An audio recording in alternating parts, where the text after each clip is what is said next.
கிறிஸ்துக்கள் அன்பான தேவனுடைய பிள்ளைகளே, ஆண்டவரும் உலக இரட்சகருமான இயேசு கிறிஸ்து வினையற்ற நாமத்தினால நான் உங்களை வாழ்த்தி ஆசீர்வதிக்கிறேன்.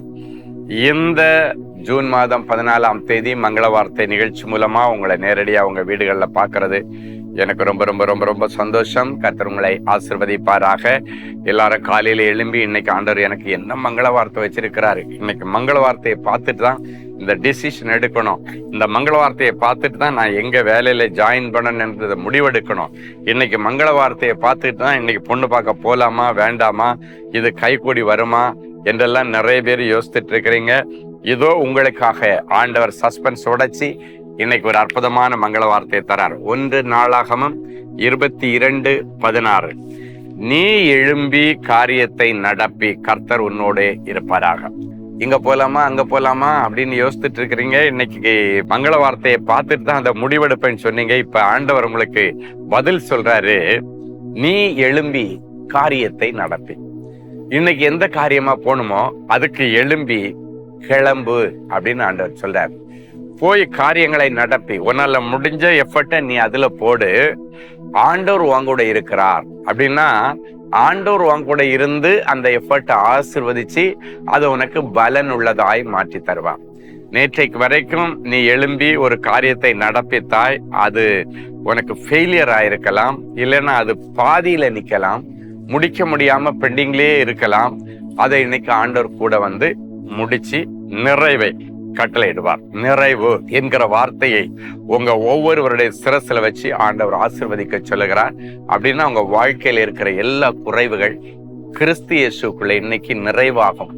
குறை மாதத்திலே பிறந்த பிள்ளையுடைய சரீரத்தில் உள்ள எல்லா ஆர்கன்ஸும் இன்றைக்கு நிறைவாகும். குறை மாசத்திலேயே பிறக்கிற மாதிரி பிள்ளை இருக்கு, இல்லைன்னா குறைவுகளோட குழந்தை வயிற்றுக்குள்ள இருக்குன்னு சொல்லி டாக்டர் சொல்லிட்டாங்களா, இந்த வார்த்தை உன் காதுகளில் போகும் பொழுது அந்த பிள்ளைகளுடைய சரீரத்துல, கர்ப்பத்துக்குள்ள இருக்கிற பிள்ளைகளுடைய சரீரத்துல இருக்கிற குறைபாடுகள் நிறைவாகும். ஹார்ட் பீட் இப்பொழுது உண்டாகிறது, எல்லா வளராத உறுப்புகள் இப்பொழுது உள்ளுக்குள்ளே வளருகிறது. என் தரிசன கண்கள்ல பாக்குறேன். நீ எழும்பி காரியங்களை நடப்பி. நீ படுத்து கிடக்காத, நேற்றுக்கு வரைக்கும் போன நடக்கலைங்க, இன்னைக்கு போய் என்ன நடக்க போகுது, இல்லைங்க, எழும்பி காரியத்தை இன்னைக்கு நடப்பி. நேற்றைக்கு நடக்கல, இது இன்னைக்கு நடக்கும்ன்றது தேவனுடைய திட்டம். அதனால சோர்ந்து கிடக்காத, எழும்பி பள்ளிக்கூடத்துக்கு போ, எழும்பி இந்த முறை திருப்பி எக்ஸாம் எழுது, எழும்பி இந்த முறை திருப்பியும் போய் அந்த வீட்டு பாதியில நிக்கிற வீட்டு வேலையை தொடங்கு, பாதியில நிற்கிற கடை வேலையை தொடங்கு, பாதியில நிக்கிற அந்த பிரச்சனையை மறுபடியும் எடுத்து ஒரு முயற்சி எஃபர்ட் அதுல போடு. நீ எழுந்து நடப்பி என்று கர்த்தர் சொல்கிறார். நான் அதை ஆசு வச்சு தருவேன் ஆண்டவர் சொல்லுகிறார். எனவே இன்னைக்கு வரைக்கும் எதெல்லாம் நடக்கல கிடைக்கல அப்படின்னு இருக்கிறியோ அந்த காரியத்தை கர்த்தரிடத்துல ஒப்புவித்து அவர் மேல் நம்பிக்கையாயிரு. கர்த்தர் காரியங்களை வாய்க்க செய்வார். ஒரு நல்ல சாட்சியை கேட்கலாமா? சிஸ்டர் அன்னசெல்வம், தேரூர்.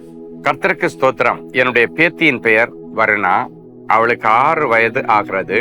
அவள் பிறந்ததிலிருந்து பேசாமல் இருந்தாள். பிள்ளையின் நிலைமையை குறித்து கவலையுடனும் கண்ணீருடனும் வாழ்ந்து கொண்டிருந்தோம். இப்படிப்பட்ட சமயத்தில் நாகர்கோயிலில் உள்ள தேவனின் அன்பு ஜெப கோபுரத்திற்கு சென்று என்னுடைய பேத்திக்காக ஜெபிக்க கேட்டுக்கொண்டேன். ஜெப ஊழியர் மிகவும் பாரப்பட்டு ஜெபித்தார்கள். அவர்கள் ஜெபித்த போது வானத்தை அண்ணாந்து பார்த்து பெருமூச்சு விட்டு எப்பத்தா என்றார். அதற்கு திறக்கப்படுவாயாக என்ற அர்த்தமாம். உடனே அவனுடைய செவிகள் திறக்கப்பட்டு அவனுடைய நாவின் கட்டுகளும் அவிழ்ந்து அவன் செவ்வையாய் பேசினான் என்ற இந்த மங்கள வார்த்தையை சொல்லி ஜெபித்தார்கள். கர்த்தர் அந்த ஜெபத்தை கேட்டார். ஜெபித்த சில நாட்களில் என்னுடைய பேத்தி நன்றாக பேச ஆரம்பித்தாள். பிறவியிலேயே பேசாத பிள்ளை இப்பொழுது நன்றாக பேசியது மிகவும் ஆச்சரியமா இருக்கிறது. அற்புதம் செய்த தேவனுக்கு நன்றி. இந்த மங்கள வார்த்தைக்கும் இந்த சாட்சிக்கு என்ன சம்பந்தம் அப்படின்னு கேட்டீங்கன்னா, எழும்பி நடப்பி. 6 வயசு வரைக்கும் அந்த பிள்ளைக்கு பேச்சு வரல, பிறவியிலே ஊமை மாதிரி இருந்த அந்த பிள்ளைக்காக அந்த பாட்டி செய்த காரியம், அந்த பிள்ளைக்காக பாட்டி எழும்பி ஒரு காரியத்தை நடப்பித்தாள். எழும்பி நம்முடைய அடைக்கலப்பட்டண நாகர்கோவில் பிரான்ச்சுக்கு போய் அதை தான் எழும்பி நடப்பி கர்த்தர் ஆசீர்வதிப்பார். கர்த்தர் உன் கூட இருக்கிறார். அப்ப அவங்க எடுத்த முயற்சியை ஆசீர்வதிச்சு அந்த பிறவியிலே பேசாம இருந்த 6 வயசு வரைக்கும் பேசாத பிள்ளையை கர்த்தர் தொட்டு மங்கள வார்த்தையினால குணமாக்கினார்.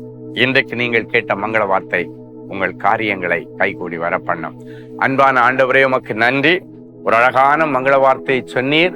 நீ எழும்பி நடப்பி, கர்த்தர் உன்னோட இருக்கிறார் என்கிற மங்கள வார்த்தையின்படி இந்த நிகழ்ச்சியை பார்க்கிற ஒவ்வொருவரும் இன்றைக்கு எழும்பி நடப்பிக்கிற, செய்ய தீர்மானித்து இருக்கிற, இல்லைன்னா வேண்டான்னு போட்டோம், இப்ப மறுபடியும் இந்த வார்த்தையை கேட்டதுக்கு அப்புறம் கண்டினியூ பண்ணுகிற அந்த காரியத்தை நீர் வாய்க்க பண்ணும்.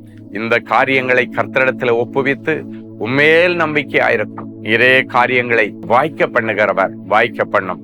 எழும்பி திருமண காரியத்தை நடப்பி, எழும்பி உன்னுடைய தொழில் காரியத்தை நடப்பி, ஊழியத்தை நடப்பி, நான் உன் கூட இருக்கிறேன்னு சொன்ன ஆண்டவருடைய அற்புதங்களை என் பிள்ளைகள் பார்ப்பார்களாக. இன்றைக்கு பிறந்த நாள், திருமண நாளை நினைவு கூறுகிற பிள்ளைகளை ஒரு விசை கண்ணோக்கி பாரும். ஆராய்ந்து முடியாத பெரிய காரியங்களையும் எண்ணி முடியாத அதிசயங்களையும் அவர்களுக்கு செய்து அவர்கள் பெயரை பெருமைப்படுத்தும். இயேசுவின் மூலம் பிதாவே, ஆமென். அன்பு தேவனுடைய பிள்ளைகளே, இந்நிகழ்ச்சியின் மூலம் நீங்கள் பெற்றுக்கொண்ட ஆசீர்வாதங்களையும் உங்கள் ஜெப விண்ணப்பங்களையும் அனுப்ப வேண்டிய முகவரி: தேவனின் அன்பு ஊழியங்கள், Vinayak avenue, OMR road, Okkiyam, Thoraipakkam, Chennai 600097. மேலும் 24 மணி நேர ஜெப உதவிக்கு 044-24547-999 மற்றும் 9941150999 என்ற எண்களுக்கு தொடர்பு கொள்ளுங்கள்.